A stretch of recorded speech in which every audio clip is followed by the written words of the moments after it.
So guys, thanks man. Thanks for honoring my invitation to have this conversation. My biggest issue is the fact that all of us had to figure out how we had to figure it out by ourselves.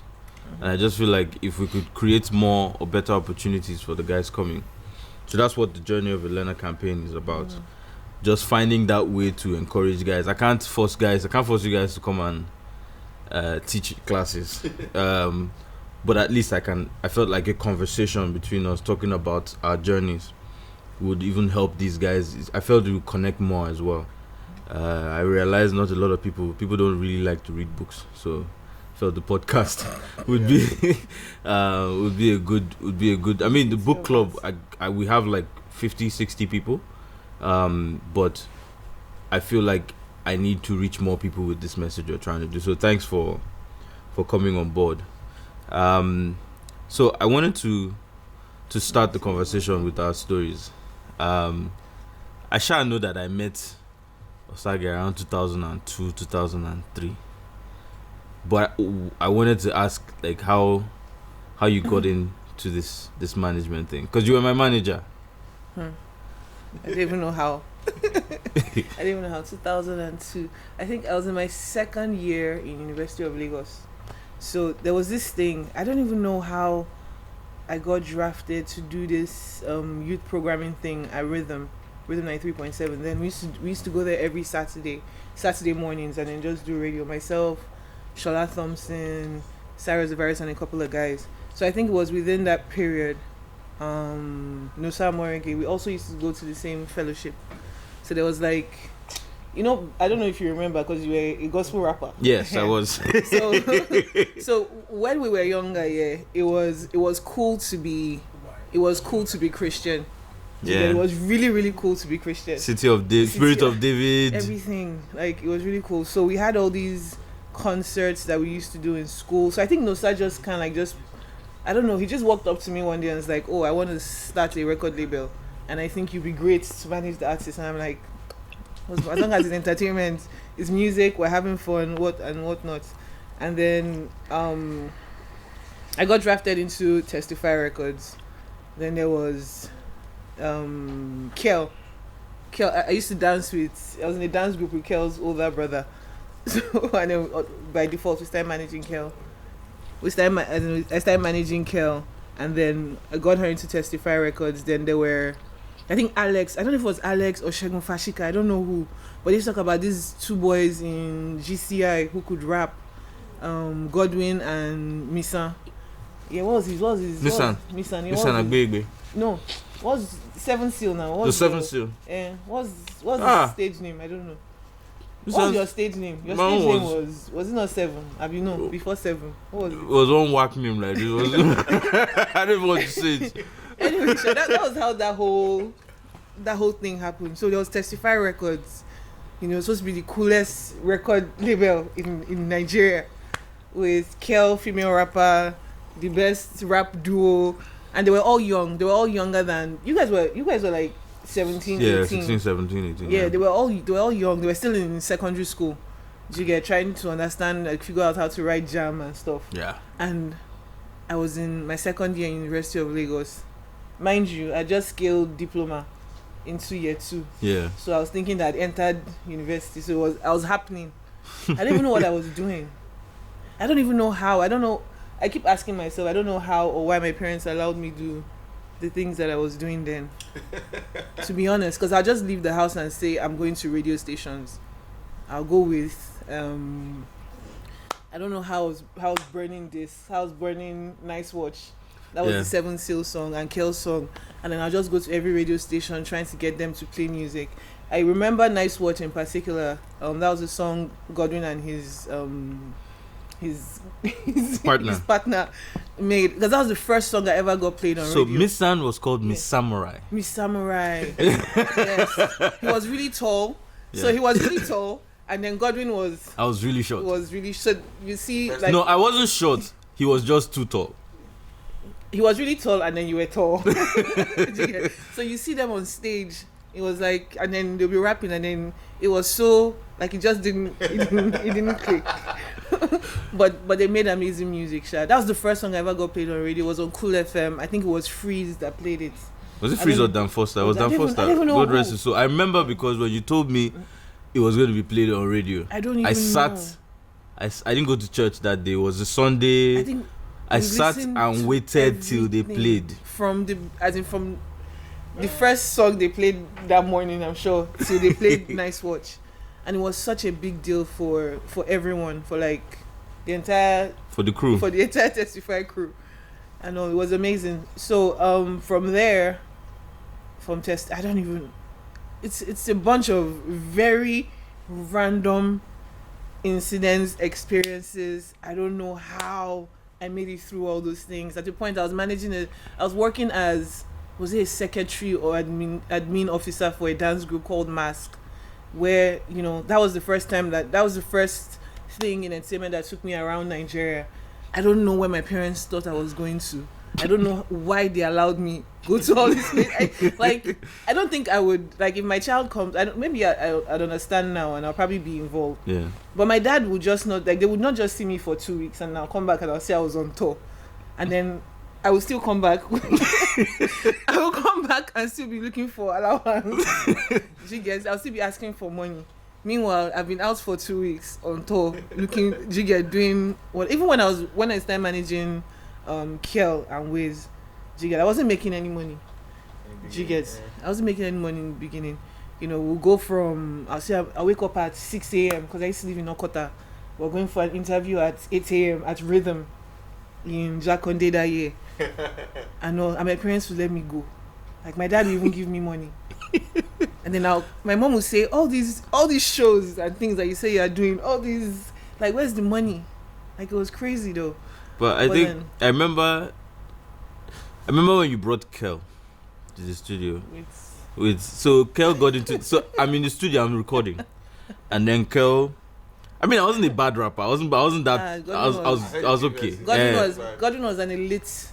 I was pretty good. Anyway, so in the studio, I was recording with, I think I was with Alex. Alex Youngs was in the studio, and so we were recording and arranging one song, and then Osagie walks into the studio with Kel and says hey, what's up? And she had very girly look, but with hair, just bangles. There were just all sorts of things around. So we now said, okay, I think Alex said let her go into the booth and play the beat. And they were playing and we were hearing sounds. So she had to remove it. But I think that was the day we recorded the song I featured Kel.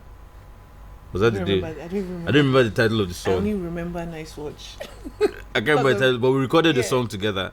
But I think in terms of the journey for me, so Osagie was my manager, but Osagie was also how I got in. That's another. It was also how I got in, because I used to talk to Osagie after I stopped music. I wasn't making money. I needed money, so rapping was not working for me. So so I remember I got a job. I went to school, then I left, then I got a job, and we talk. I was still going to Night House. I was recording at Night House Studio. Yeah, so I'll finish work at 5. I'll get on a bus to Yaba, go to Night House to record, finish around 7, 8, and go home in Dolphin Estate. And so we were doing that for a while, and I was still talking to Osagie. Osagie was still acting in the capacity of manager per se, because she was the one gingering it. She was the one telling me go to the studio, record. She was the one with, I think she still has all the songs. One day when I find that hard drive, I'll burn it. Right. So I remember we did. I remember calling Osagie one day. I was bored at work, and I called Osagie Osagie, see, I won't even lie, I'm tired of this thing I'm doing. Not like I don't like the job. It was a good job. I was getting paid, but it just wasn't. I was just bored. So we finished that conversation, moved on with our lives, and then Osagie gave me a call. It was 2 weeks later, I can't remember. And she was like, the first thing she said was, "Are you still bored?" I said, like, yeah, I'm still bored. She goes, "Well, there's this guy I want you to work with. If you're interested, I'll send you the music." I said, "Alright, send me the music." She now sent me, I think, Chant Down Babylon and Crowd Mentality. She can't remember. So she I'm just thinking of how I'm going to search my emails. she sent me the songs, and I was like, everything out. I was like, please, I want to meet this guy. When I met MI, you know, that one, everybody knows that story. I've told that story 1,000,000 times, and I think my journey into management was helped by the fact that I had worked in different places. So before MI, between record label signing, that signing, by the way, that they signed us to a label. Before we signed, we were doing shows. After we signed, No shows. nothing happened. Well, nothing happened after we signed. I think Alex got a job somewhere and In just Port left. Harcourt. Yeah, in Port Harcourt, and just freed us. But Mind I you, think the studio was in his sister's house by the staircase. by the staircase. Like just one small corner. So you know how the back the exits of houses, right? So it was that was the kind of but luckily it was the top floor.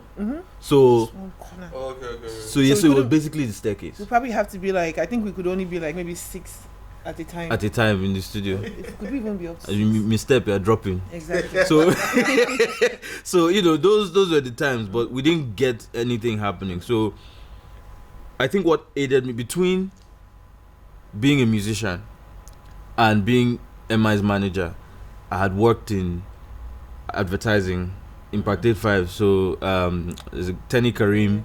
Tenny Karim was like, me and Tenny used to disturb the city, come down, welcome to London, blasting music, misbehaving. So there was Impact 85, which was an agency, and then we had then I moved to a company called Deportivo Van Dyke. It was a sports marketing company owned by Emeka Nyadike.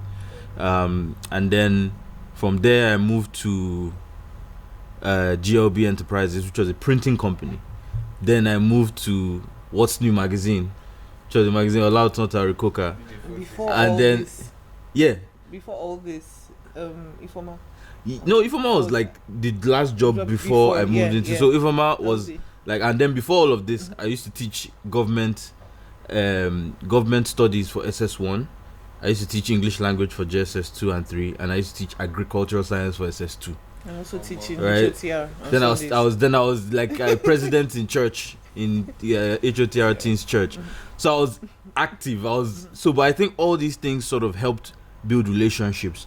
So Nosa, you guys, church brought a lot of people together. Fado, Nosa, a lot of guys.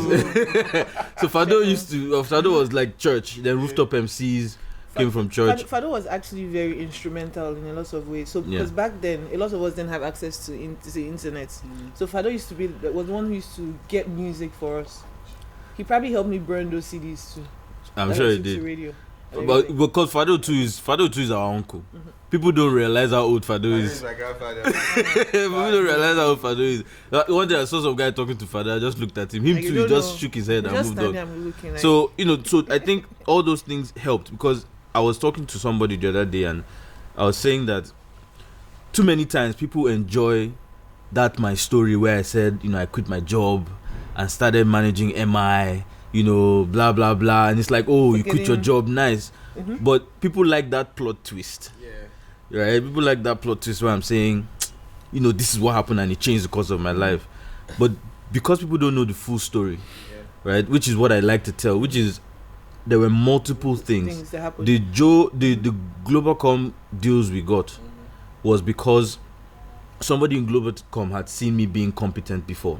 When I was head of marketing for What's New magazine, I pitched advertising with Globalcom. So it was the same person who did that. Then when Mr. Okon was at Glo, and I went to pitch for Elizabeth Sioho, Beth Models. So I developed the proposal with her, and we went to pitch, and we got through marketing, got through accounts, the whole thing. So there were things that had been done before I joined music that helped me to become who I was. I also want to say something. So one of the reasons why I don't know if I've told you this before.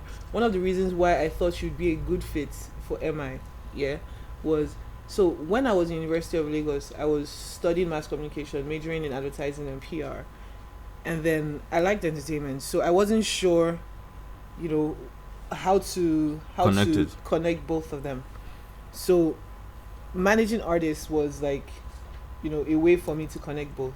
So you bring a bit of what you know about marketing brands, and what you know about entertainment, or what you would eventually learn about entertainment.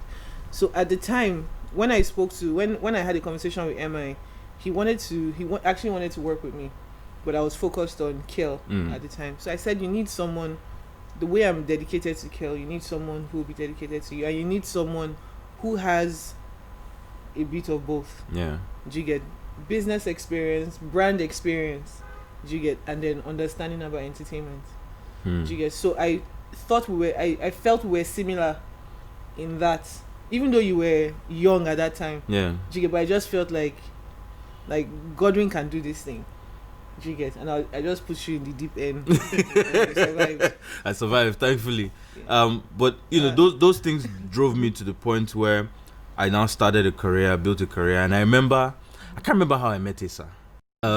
Because I remember, so BK, you see everything BK is doing now. I remember BK talking about it. I remember everything Peju is doing, like their crew. There was Asa, Peju, BK, Demilade, everything they were talking about doing, they've done all of it. It was an SS2 or something. ISL. They've done all of it. So I remember, BK would drive to my house in the place I was staying in Dolphin, and I'll come downstairs and we'll talk, and you just tell me this is what I'm trying to do. Then there was when we were hanging out at 1004. Guys all just knew what they wanted to do. But I don't remember specifically how I met Issa, but I know that, I'm sure he'll remember. But I know that it was probably one of those MI NATO situations. Yes, actually 2008. So he was I think it was Mama's. What was he doing? No, before the Abuja show there was Road to Mama's. Mama's one of the game performers. Yeah. You guys met in work capacity. Yeah, work capacity, and I think in work capacity. But I think that there was mutual respect. See, our situation was different. I think there was mutual respect, because I remember when he started working with David, I got a call and he was like, "Look, we want to release the song. We'd like you to come on board." So, my claim to fame with David is that I dropped Back When and Damiduro. I did PR for Back When, and then I was working with a company called, they were investors, right? I remember the conversation we had. David was like, I want a house here. He wanted the 4-bedroom in 1004, and I remember telling him I wanted a Prado or something, and I remember saying, guys, this money is borrowed. Right? So if we can manage the resources. But I think I learned, I had a lot of respect for Asa, because not only did he, yes, Asa would listen to what you're saying, but Asa has an idea of what he wants to do. And it's sort of, sometimes it was annoying because I was working for the label at the time, and it's like, guy, I'm trying to help, but he's like, I have what I want to do. But it also made me respect him a lot more, because it was clear that he knew what he wanted to do, and after the whole label situation, it was clear that they moved on and did greater things. So but me, I'm even curious how many weeks were you set to that label? So we set to that label for like a month or like 6 weeks. What's it called? It was called Black. It was Black Diamond. Black Diamond Promotions. I It remember. was Black Diamond Promotions. So to be fair, they had really good intentions and plans. And they were willing to put the money down. That was part of the reason why I kept saying, guys, let's focus the money on, let's not buy things. But I feel like whatever happened needed to happen for everything to be the way it is now. For sure. But how did you get into this? So the beginning bit is, in secondary school, the parties and everything. So I went to an all-boys school. I didn't know anything about entertainment. I was play my football, trade Pokemon cards kind of guy. And then I think when we got into like JS3, we're gonna have our first party. You know how they choose all the cool guys and stuff, organizers and everything. So we had a party. Funny enough, the venue we had a party is basically directly opposite the plug office, the first plug office. Okay. And UPDC estate. We had a party. And the party was way bigger than we thought. It ended up being way bigger than we thought. So news even came back to school that some boys had a party, girls, blah blah. I remember I went to an all boys Catholic school, so it was kind of a big deal. So we always used to think that we were going to get into a lot of trouble because of it. But nothing happened. And from there was a rap crew in our school called the Bonafide Crew. They were like the local champions that time. So they come up to me one day and they're like, "We want to get signed to your uncle's label." And I'm like, record deal. I always knew I had one uncle that was a cool guy, but I didn't really care about that stuff at that point in time. So I was like, okay, no problem. I go home and talk to my dad. I'm like, Daddy, I need to go and talk to Uncle Obi that my friends want to get signed to his record label. But at this point in time, I did not know all the signings to record label. So I go see Uncle Obi. I say, oh, there are these guys that want to get signed to the label. And I'll never forget that day, MTV had just launched. And I don't remember who shot the Why Me video, but the band had come to the office, to the Storm office, with the Why Me video, trying to do a deal to get him on MTV at that point in time. And at this point, obviously, I knew who the band was, but I had no interest in music. So I was like, oh, hello, and let's keep it moving. So I had the meeting with Uncle Obi, then brought them the next time. And then every time I was going, I started getting more sucked in. Because obviously I was throwing parties at that time, so parties, record label, worked hand in hand. So I ended up being like the guy promoting Storm artist music in all the younger parties. After that, I was now thinking that inside does a party, Nato C can come, the band can come, everybody, people that were popping at that point in time. That was like what got me sucked into it. So I was doing club nights for ages. We did all the clubs then, Bacchus, Rehab, 11:45, doing nights, moving up and down. And obviously the Storm catalog was getting bigger and bigger and bigger. And then the first guy who actually came to me and said, yo, I actually want to work with you as my manager was YQ. Because at that point in time, YQ was like NATO's guy. YQ was like our first, like, for me, it was like my first like mainstream street affiliation. Instead of like, even though NATO is NATO, I always like NATO is my cousin, it doesn't count. And then YQ is like, oh, I want to work with you. And I'm like, okay, let's give it a shot. So we did. At this point, were you 20 yet? No. No, I wasn't even. Did you guess? I wasn't even 20 yet. Yeah. I don't think I was 20. I don't think you were. I remember in of you turned 21 was years after that. It was years after that. Yeah. So I went to YQ for a little bit. Had I Like Girls. It was on MI's first album. He had quite a good run with features. Then after that, I started working with all the artists at Storm who would give me a chance at that point in time. So Source Kid, YQ.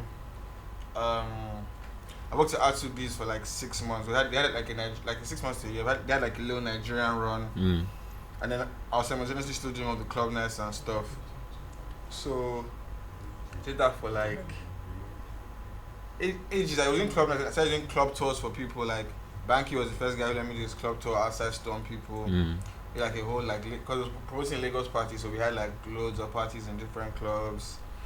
And Sid's album.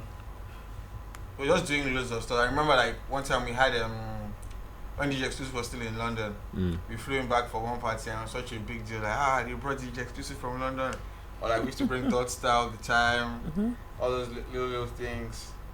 But all this time, David and I had a million mutual friends. And then the glue in between was Special. So Special was always like, don't worry, this is the plan. Just don't worry, 3-4 years until we move back, how we're going to do everything. So we always used to talk about it, but we never really took it seriously. And then one day, David hits me up on MSN and he's like, okay, I want to come back to Nigeria soon. But in the meantime, with this production thing, I want to come push my cousin. I had a cousin there called MPZ, who was like the first person out of all them trying to do music, but MPZ was just a scatterhead, so it didn't work out. Then like maybe comes back for Christmas, we have another conversation, he goes again. And then suddenly one day David just called me like, guy, I'm coming back to Nigeria in like 3-4 weeks. Let's get the ball rolling. So David sends me back with the space and he's like, who do you think we should put on the song to get everything rolling? I'm like, what do you think? Should we put a rapper on it? So rapper, we spoke to Nato, got Nato on the song, put out the video, I called you, boom. I think that was like my initiation process. So it was school parties, clubs, Storm, then doing my own thing. Fantastic. I mean, is it? All before he turned 21. All before he That's turned honestly, 21. Yes. Right? And you know the funny thing is, Yeah, true. Because back when it came out when I was 21. yeah, I remember.